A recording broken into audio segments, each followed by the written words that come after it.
ये दो चीजें हमें चाहिए ही चाहिए। बाकी जो एनसीसी एंट्री है उसमें सीटें बहुत कम है, 62 सीट है जिसमें ऑल इंडिया में, जिसमें एयरफोर्स, आर्मी और नेवल तीनों की भर्ती होती है। तो जो आर्मी अफसर बने एनसीसी का, आप लाखों की संख्या में एनसीसी कैडेट पैदा कर देते हो, लेते कितने हो पूरे उसमें 62, उसमें भी गर्ल्स और बॉयज दोनों मिला के, तो उनकी संख्या 5-4 है। मैं इसीलिए कह रहा हूँ बॉयज और सर्वो से मिला के उनकी संख्या को बढ़ोतरी। जब आप 33% कहते हो आरक्षण है महिलाओं का, तो उसमें भी तो दो यार। आप खुद आरक्षण का विरोध कर रहे हो, आप आरक्षण के खिलाफ खुद हो, तो हमारी सरकार। बाकी जो बच्चे आरडीसी वगैरह कैंप वगैरह करते हैं और उनके पास सर्टिफिकेट होता है, उनकी सेंट्रल भर्तियों में भी उनको छूट मिलनी चाहिए। ये हम लोगों का अपना मानना है।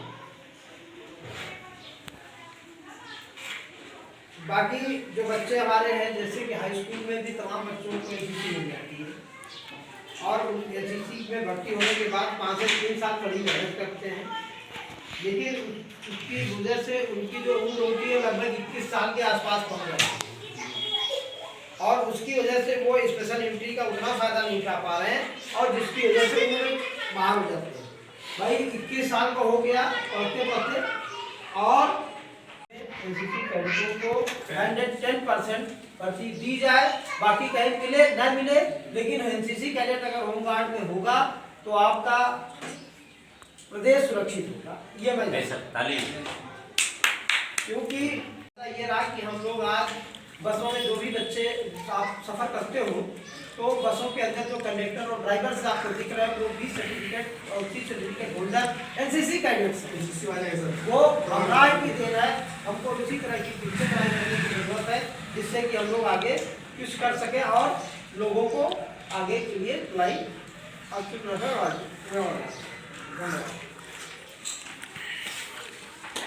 बाकी जो हम लोगों के साथ जुड़े लोग हैं, उन सभी के लिए जो बैंकों से ऋण प्राप्त हो रहा है, कुटीर स्थापना करें रोजगार के लिए, ऋणों के माध्यम से दिला के उनको कुटीर उद्योग लगवाया जाए, जिससे कि वो फिर तो रोजगार पाए और 2-4 लोगों को और रोजगार दे सकते हैं।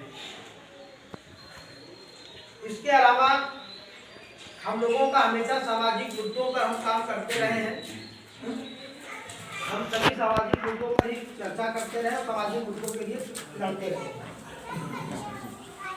नंबर 1 तो सामाजिक मुद्दों पर आवाज उठाना और उसके निस्तारण हेतु शासन स्तर से सहयोग प्रदान करना, गरीबों को निःशुल्क वस्त्र वितरण, सदस्य हमारे करते रहते हैं, ये बहुत अच्छी बात है, हर साल होता है। स्वास्थ्य शिविरों का आयोजन, हमको निश्चित है अपना क्या नाम है लखीमपुर में किया था इन्होंने, और इन्होंने सिरौली में किया हुआ है। बात कई बात अगर होंगे तो उसके पहले हमको स्वच्छ होना पड़ेगा, अपने स्वास्थ्य के लिए हमको पहले स्वच्छ होना पड़ेगा। सुबह हम नहाते हैं तभी लोग स्वच्छ होते हैं, अपने शरीर को हम स्वच्छ कर लेते हैं, मगर धरती का जो वातावरण है वो दूषित हो रहा है। तो हम अपने को तो स्वच्छ कर लिए, मट्टी झाड़ लिए, स्वच्छ हो गए, लेकिन जो हवा में फैला हुआ प्रदूषण है, जो हवा में है, उसके लिए कैसे स्वच्छता हो, तो हमें स्वच्छता अभियान के पर जोर देना होगा। उसके अलावा जैसा कि आपको अच्छी तरह पता है कि ये देश लोकतंत्र है, हमारा देश विश्व का सबसे बड़ा लोकतांत्रिक देश है, इससे बड़ा प्रजातंत्र का कोई देश नहीं। तो जाहिर सी बात है विधानसभा का क्षेत्र की हालत अच्छी हो जाएगी।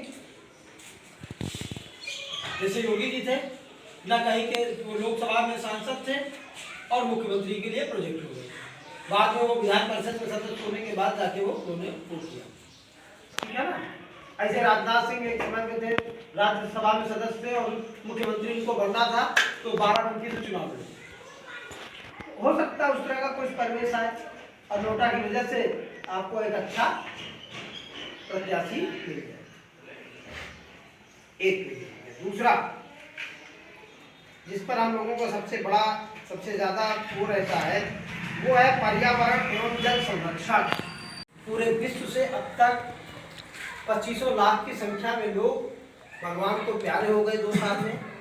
ये वो लोग मरे हैं जिनको अभी मरना नहीं था। उसका सबसे बड़ा कारण ये है कि पर्यावरण में आपके बीच में जो हवा था, ऑक्सीजन की, ऑक्सीजन लेवल की कमी की वजह से लोग मरे। अब सवाल ये है कि ऐसा क्यों होता है, क्योंकि देखिए नेचर है ये, वो अपने पृथ्वी अपने संतुलन को बनाए रखने के लिए लोगों को निपटाना है। तो निपटाने के लिए उन्होंने बहाना क्या मिला, ऑक्सीजन की कमी। कोरोना तो अपनी जगह है, कोरोना तो हो गया, उसमें था कि ऑक्सीजन की ही कमी थी, बाकी कुछ नहीं। लोग ऑक्सीजन की कमी से निपट गए सेकंड वेव में। अब जहां पे हम बैठे हुए हैं इस जगह पे एक भी कोरोना का मरीज नहीं निकला। क्यों नहीं निकला सर? निकलना चाहिए था। जब सब जगह था तो यहाँ क्यों नहीं निकला? ऐसा तो नहीं था कि लोग बीमार नहीं हुए, बीमार भी हुए लेकिन मरे नहीं। किसी को ऑक्सीजन सिलेंडर की जरूरत याद नहीं पड़ी, इतने बीमार नहीं हुए। उसका कारण ये था कि सामने बर्फ बाबा है, यानी कि पीपल का वृक्ष ऑक्सीजन 24 घंटे 100% वो देते हैं और शुद्ध ऑक्सीजन इनके रेडियस जो है 200 मीटर की रेडियस में दे रहे हैं। ये है एक उदाहरण, 3 पेड़ है, ये समझिए 500 मीटर की रेडियस में है और ये 500 मीटर की रेडियस में कोई ऑक्सीजन के कारण नहीं मरा। और कोरोना काल में हमारे यहाँ कोई कोरोना का मरीज नहीं है पीपल एक ऐसा वृक्ष है जो प्रदूषण में सबसे जी। तो कहने का मतलब यह है कि हम लोगों को ये जागरूक करने की जरूरत है कि पीपल के वृक्ष, नीम के वृक्ष और क्या नाम है निठोर का पेड़ और बरगद के पेड़ लगाए जाए। कम से कम अपने जीवन में कुछ मत करिए, एक पीपल का पेड़ कहीं ना कहीं लगाइए, कहीं ना कहीं लगा दीजिए। कोई जरूरी नहीं कि आप अपने घर पे लगा दीजिए। अरे कहीं पर ऊंचा टावर पड़ा है, वहाँ लगा दिए, बगल लगा। जल संरक्षण की बात मैं इसलिए कह रहा हूँ कि अभी तो तृतीय युद्ध की जैसा माहौल बना हुआ आप देख ही रहे हैं। रूस और यूक्रेन के बीच में मौसम बना हुआ है कि कभी भी कुछ हो जाए।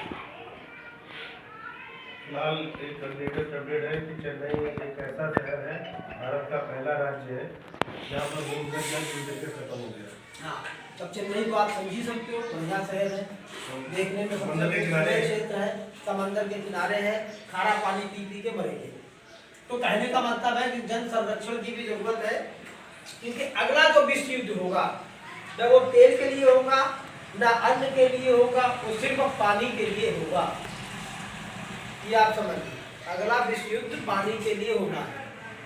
क्योंकि जिस तरह की चीजें हो रही, अगर कहीं परमाणु युद्ध हो गया और 2-4 परमाणु बम गिरा दिए गए तो जाहिर सी बात है कि उसमें तमाम जन धन की हानियां होंगी। और साथ में अगर यूक्रेन के आसपास गिरता है तो आप ये मान लीजिए कि बड़ी तबाही होगी। तो उसका कारण ये है कि यूक्रेन का बहुत सा हिस्सा बर्फ में है और वहाँ अगर डाल दिया जाए तो वो गल के पानी हो जाएगा और उसके बाद वो पानी से यूक्रेन तो तबाह होगा ही होगा, काला सागर में जाएगा। क्योंकि नदी और नाले और सागर एक दूसरे से लिंकअप है। जब उधर पानी बढ़ेगा तो जाहिर सी बात है ऊपर की तरफ बढ़ेगा। जब ऊपर की तरफ समुद्र का पानी बढ़ेगा तो जो मीठा पानी हमारा नदियों में है उन पानियों को वो खारा कर देगा। और तब क्या होगा, जहाँ पानी होगी वहीं पर होगा।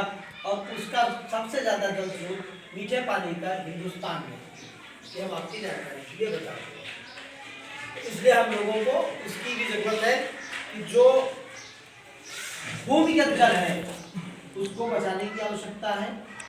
लेकिन आधा से ज़्यादा जो मृत्यु होती है वो ट्रैफिक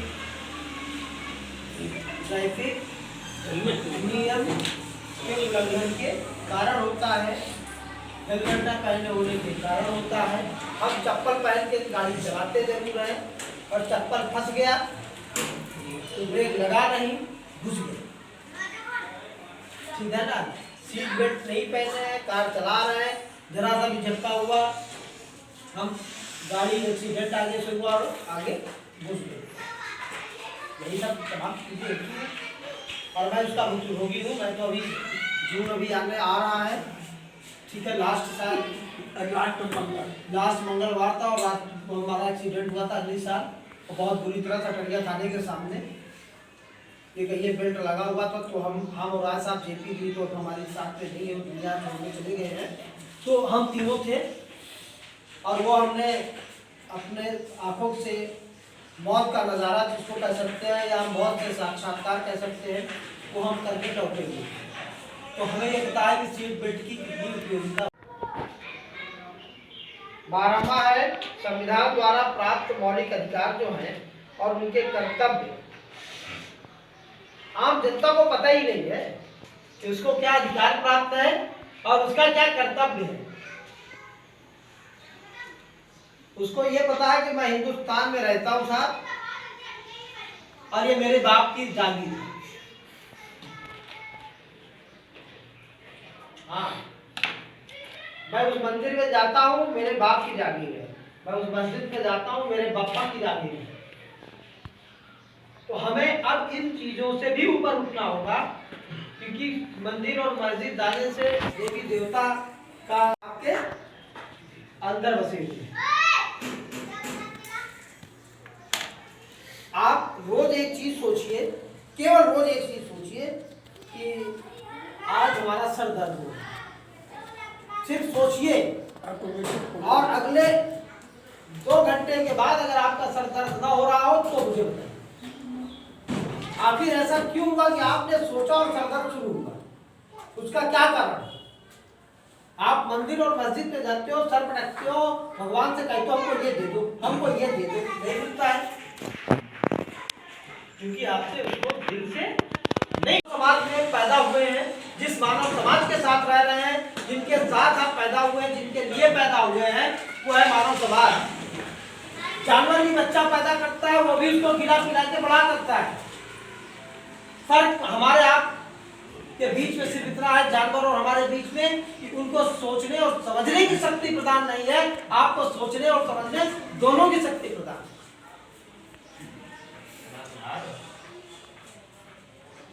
तो जाहिर सी बात है हम भी आगे बढ़े और अपने समाज को भी आगे बढ़ाएं।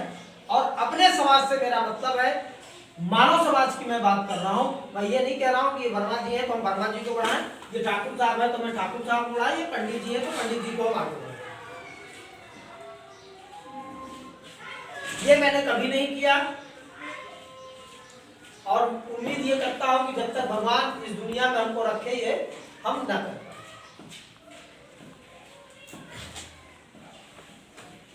और समाज के लिए हम लोग काम करते रहें। इन्हीं शब्दों के साथ मैं चाहता हूँ कि हमारे बीच में पड़ोस में उपाध्यक्ष जी बैठे हैं, वरिष्ठ उपाध्यक्ष जी, यहाँ से शुरुआत करें, फिर इधर से आ जाएं। 2 सीतापुरी को दाहिने बाएं घेरे हुए, एक इधर एक इधर। तो पहले इधर से शुरू करते हैं, फिर इधर आते हैं, फिर इधर से इधर होते हुए लास्ट में हम लोग अंकित की बात सुनेंगे, क्योंकि अंकित जी जो है बड़े ऊर्जावान व्यक्ति हैं और चीज़ों को समझते भी हैं, करते भी हैं, लेकिन कभी कभी वो बड़ा गलत करते हैं, झूठ बोलने हो जाते हैं। वो आगे बढ़ते हैं।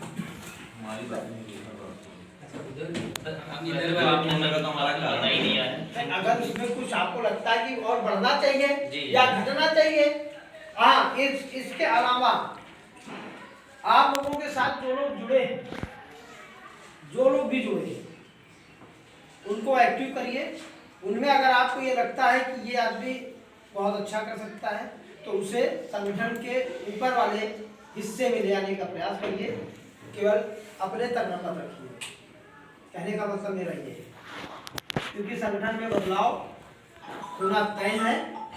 आज जितने भी लोग अनुपस्थित हैं, चाहे वो कोई भी हो, हाँ भैया, उनके खिलाफ 100 का नोटिस होगी और उन्हें हम 2024 में, क्योंकि इसका रिन्यूअल होगा, दोबारा इसको जैसे ही रिन्यू होगा उसमें सारे पदाधिकारी बदले जाएंगे, चाहे कुछ भी, चाहे संगठन टूटे या फूटे, कोई नाराज हो या रहे या ना रहे, कोई फर्क नहीं पड़ता है।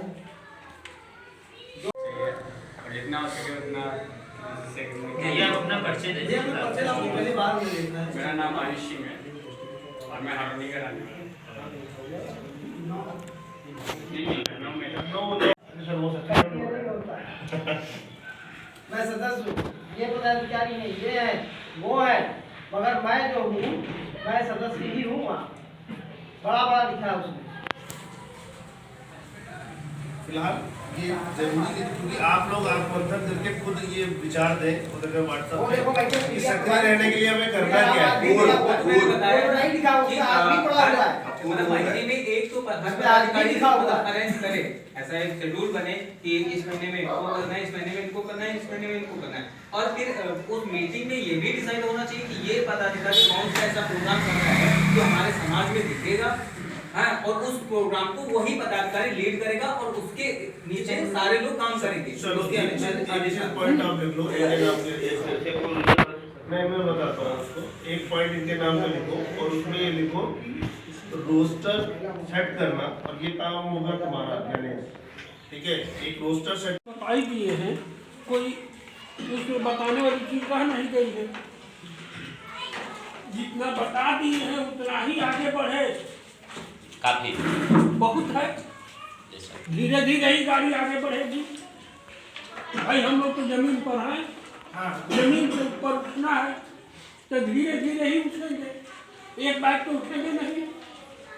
भाई हमारे लोगों के पास होने के लिए कुछ नहीं, ये आप समझिए।